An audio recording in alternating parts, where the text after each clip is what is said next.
Hello,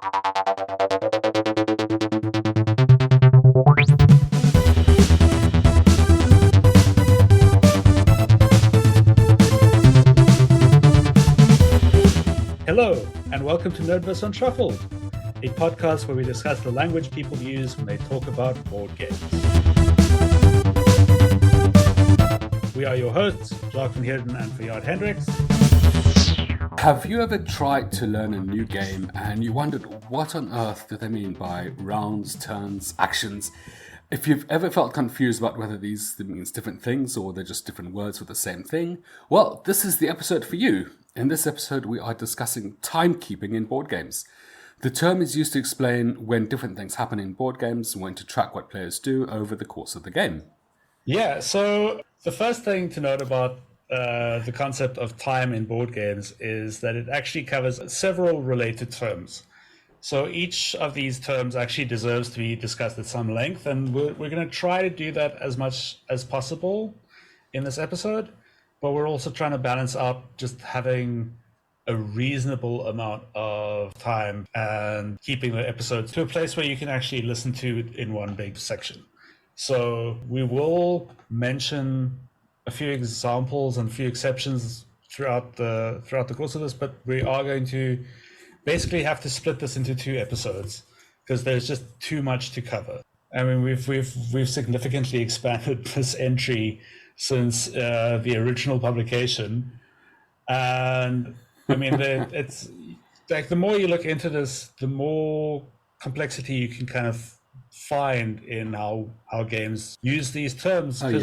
There's no sort of academy of board game terminology that insists on everybody using the same words. Yeah. But with that, let's get into the definitions. So the first time-related term we're going to be looking at is rounds. So as always, going to just read from the book, and then we'll discuss in a bit of depth. So take it away, Fayyaad. Okay, so there are 3 main variations of what board game designers consider a single round. Now, the first one is it's a full iteration of the game where every player has had a single turn until gameplay has cycled through every player at least once. So note that at least is important. And the simplest and most common round is from the starting player, and it goes clockwise on the table. And once every player's had a single turn to go, that's one round. Some game mechanics can reverse this mid-game or dictate that the player order follows some sort of turn order track on the game board. But it does vary from game to game. The second variation is it's a complete run through a set of phases. And each phase, each player could have multiple turns. And the third one is one full depletion of a set of, something, could be cards, workers, points, whatever it is, or any similar mechanic that indicates that, your components need to be replenished. And you find that this is common in games where the previous definition of rounds, where we spoke earlier, doesn't make enough sense, or where those definitions are too tiny, too discrete a unit for the game that we're talking about. That's a lot. Yeah, that is a lot. I mean, so that's a lot of definitions for a single term, and we've only just started. Yeah. So I wasn't kidding when I said at the beginning that this is a complex. It's not even just even one term. It's like a complex of terms, and like you will have seen a lot of terms being used in those definitions that we'll have to go into more detail later on in this episode. So we'll get to what a turn is in part 1, and then I think we'll get to phases in part 2. Yeah, I think so. But in the course of your definition so far, you mentioned this idea of a start player. Now, the term seems pretty self-explanatory, but can we just discuss that quickly? Yeah, sure. So a lot of games ask you to remember or identify who the player was who started the game, who took the first turn of the game.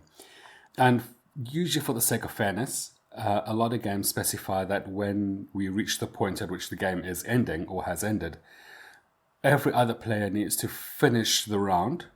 And sometimes, all the players, including the start player, has an additional round. It depends on the game.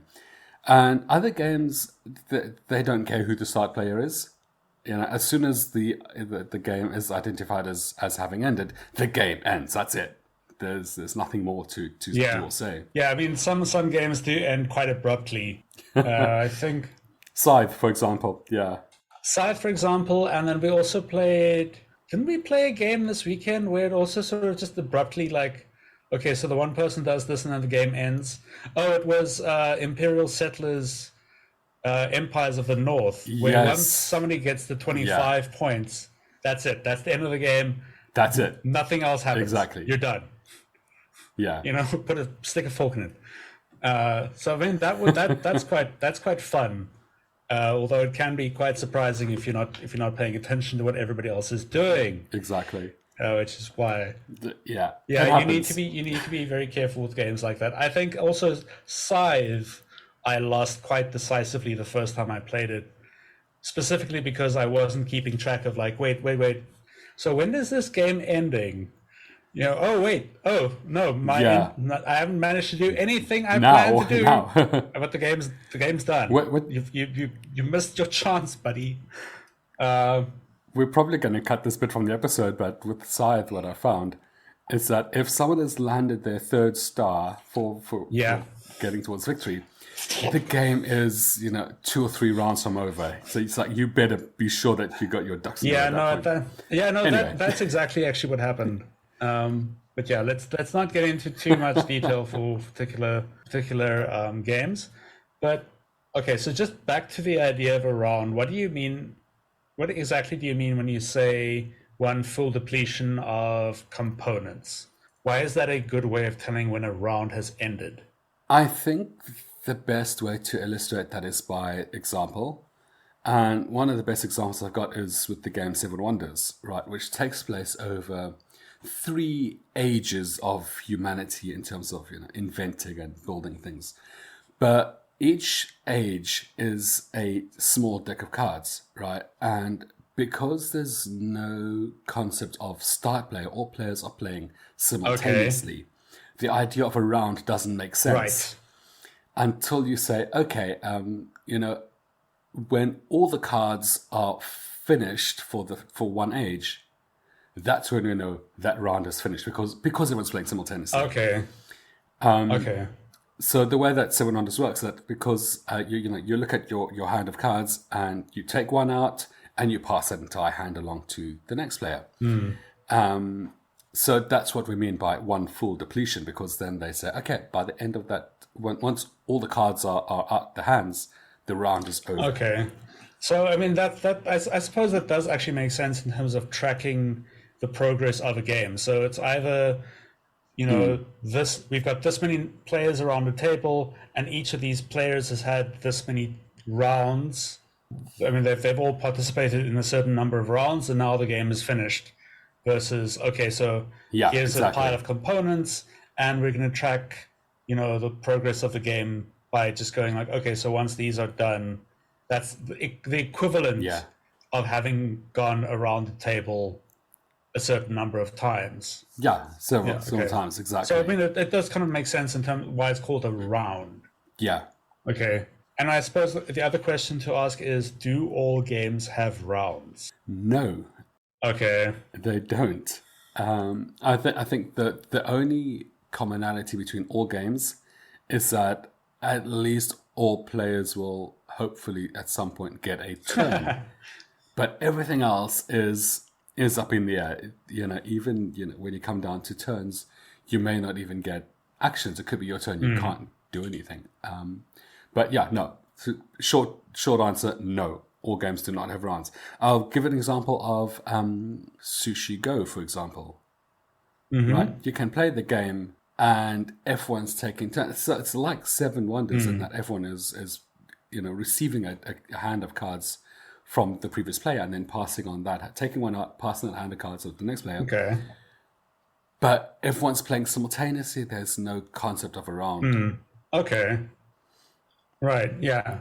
So I think you'll find, especially in games where the play is happening simultaneously, the concept of a round doesn't make sense. Yeah. The game Alien Frontiers also doesn't have the concept of a round, just because everyone is, once the game starts, it just goes around and around and around and around. There's no need to identify who the start player was, how many rounds you played, and so on. It's like, everyone just takes their turn around the table until the game is over. And then obviously, just talking about start player, the start player can change between rounds as well. And then that's also sort of like an added little bit of complexity. But that does bring us nicely to the question, or to the term turns. So how do we define a turn? Okay, so a turn, which is you'll sometimes see being called an action turn, it's generally taken to mean the set of actions of a single player. And now we're going to get into more, variation on things. It may change depending on the phase that you're in. But there are two main types of turns, right? So you've got sequential turns, where every player takes one turn, one after the other, and it goes on 10 or so. You can have simultaneous turns, where players all act at the same time. So, like we mentioned earlier, Sushi Go or Seven Wonders, those are simultaneous. Most games we know of are sequential. Yeah, because it's easier to keep track, I think. Yeah. I mean, we like we said at the beginning, we are going to be looking at some exceptions and games, and either things that the game does or that you can do separately to mess with us a little bit. But that also, I think, the question of sequential versus simultaneous. Yeah. I mean, that's an interesting aspect to keep track of, or to take note of when you're looking at a game, right? Because those can be very different experiences. Like the one is sort of it feels a lot more organized, maybe, and slightly less chaotic. Yeah. So simultaneous turns at either a game where it's like full chaos and just things are happening, or your actions affect others so little that it doesn't matter what you're doing. Yeah. Like, for example, Sushi Go, where all you're doing is receiving a set of cards and so on. You pick one up and you pass what's left to the next player. So actually, on that subject, let me ask you this question quickly, and we can decide, what we think of this. But if you look at a game like Pit, you're doing that sort of simultaneous sort of cross bidding, and everyone's bidding at the same time, and there's lots of shouting, and it's like 3 and 2 and 4, 2, 3, 1, and there's this sort of loud, boisterous sort of simultaneous conversation going on. Would that count as a turn? Or I can't remember what they use for what phrase they use. This is a game that doesn't have turns when it got rounds. Okay, so that's an example of a game with rounds, not turns. Okay. Yeah, a fantastic example. Yeah, and it's a lovely game. It is very much like Chaos. If Chaos is your thing, you should check out Pit. It's a very old game. It's from 1903, but it's beautiful. It's so much fun. I think. Yeah, and it's for a game that old, it is still solid. Yeah. And definitely, if you can embrace the sort of chaos of all that simultaneous action going on at the same time, then you're going to be having a good time.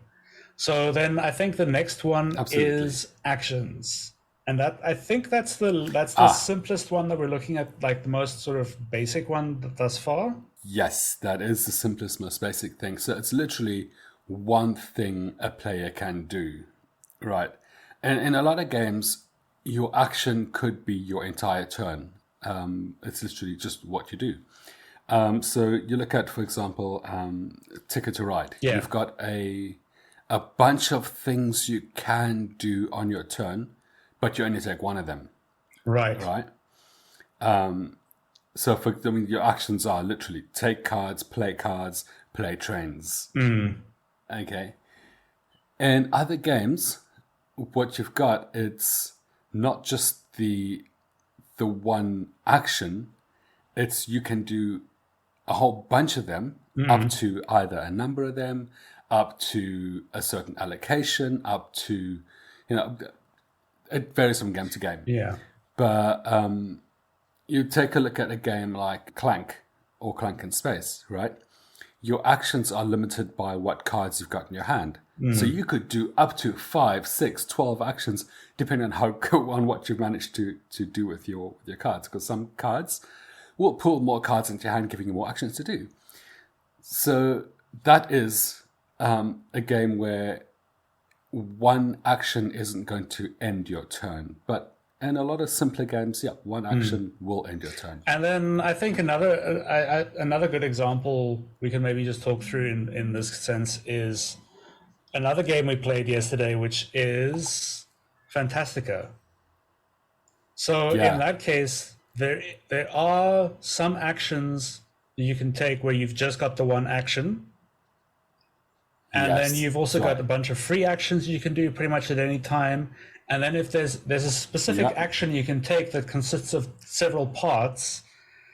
And then there's another one where your turn basically consists of you taking one action, quote unquote, but that action actually consists of doing the same thing a number of times. You're just like repeating it. Exactly, yeah. So, I mean, this can get very complicated and very confusing very quickly.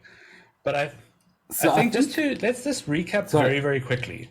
So, just in terms of turns, actions, and rounds, what's the hierarchy there? Like, how do those three things fit together? Okay, so you have one action or many actions inside a turn, all right?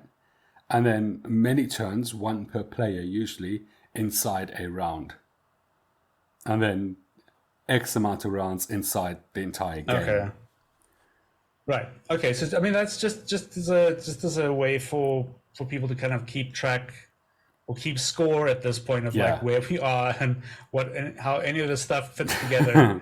I think that for me kind of I find that a very useful kind of framework to keep in mind. It's like how where how they all fit together. Which thing comes first? Although I wanted to say to you, it'd probably be a good place to point out what you spoke about earlier, free actions. Okay. Right. And a lot of games have got all sorts of different names depending on the game. Because we recently played Great Western Trail. Also yesterday. Right? And also yesterday. And there is that concept of those free actions, kind of.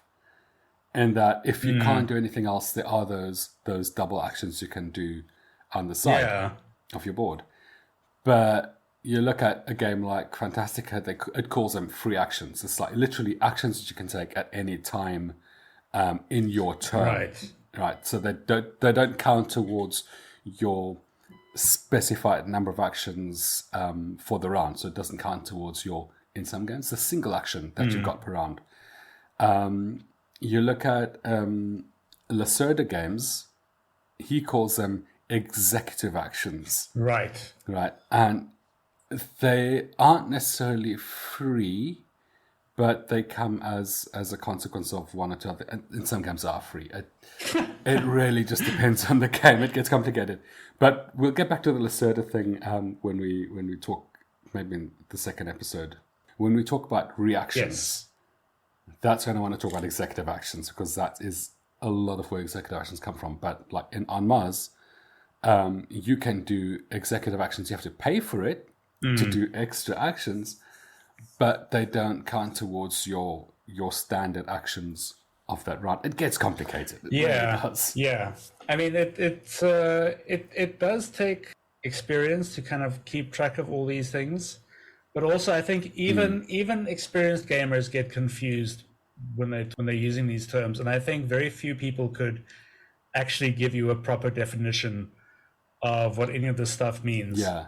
So I think it's because the definitions change so much. But I think it's, in my experience, it's been helpful to know that look, there are all these different terms, and they all do actually mean different things. And you know, I think I would like to talk about one of my favorite examples of complex way of managing actions and turns, which is Arkham Horror, 2nd edition. Yes. So, like, that game is famous for confusing people when they're playing it because they can't keep track of the different terms, some of which we haven't discussed yet.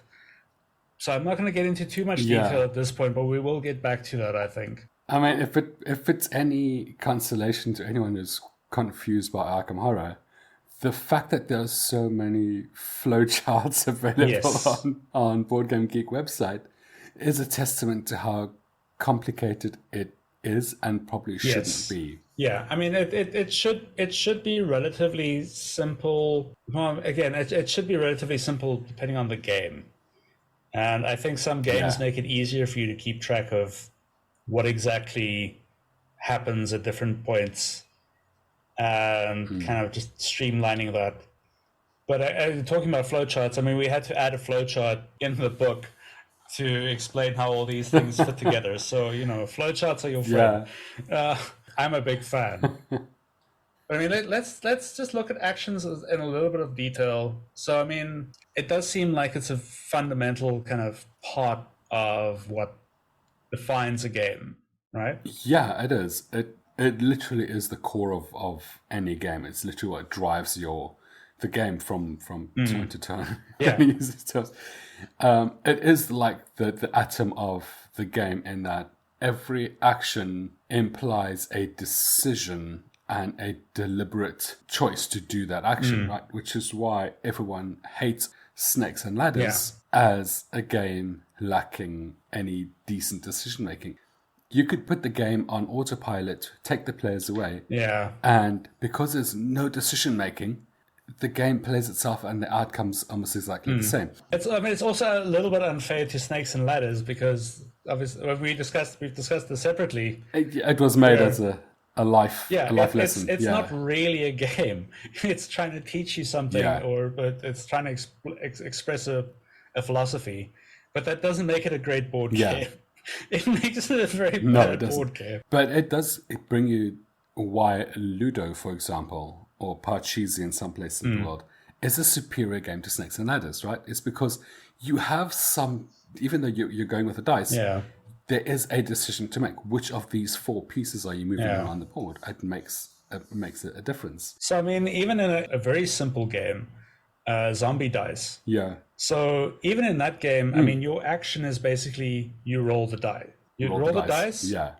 And then you decide, am I going to keep rolling? And that's your decision, right? That's your action. That's where the decision lies. There's no more complex thing that happens. No, absolutely. It doesn't need to be, right? But that making a choice is exactly what makes. I mean, let's look at an even simpler game than that, right? And that's you can barely call it a game. Is Rory's Story Cubes? Oh, right. And it's dice with pictures on them, right? And you roll these dice, and you have to make a story out of what's going on in the pictures. It's still that decision: which order do I put the pictures? How do I construct the story? It's in pure imagination, but it is still a decision you have to make. It's still the discrete thing that you're doing. So in that case, because I haven't actually played Rory's Story Cubes the way that you're supposed to, I've just used them as props in other games. But in terms of Rory's Story Cubes, so do they have turns and rounds? No. You can if you want. But there's no scorekeeping. There's no. When I say it barely counts as a game, I mean that quite literally, because a game is defined by the boundaries of it starts and ends. There is a definite start, there's a definite end to it. Even if that end is however nebulous, the fact that we have a condition for what we can call the end of the game makes it a game. Which is why, as much as I hate to say it, Snakes and Ladders still does count as a game in this regard, because it is an end. As soon as someone reaches the 100 space, they've won, right? Rory's Story Cubes, there's no end. You just decide, we're done telling stories for today, and leave it. Fair enough. Speaking of ending things and leaving things, that is actually where we're going to leave this episode. We are going to get back to the other parts of this definition. So we're going to be looking at phases. We're also going to be looking at reactions, and we're going to be looking at some more exceptions and some more peculiarities of how different board games have used these terms.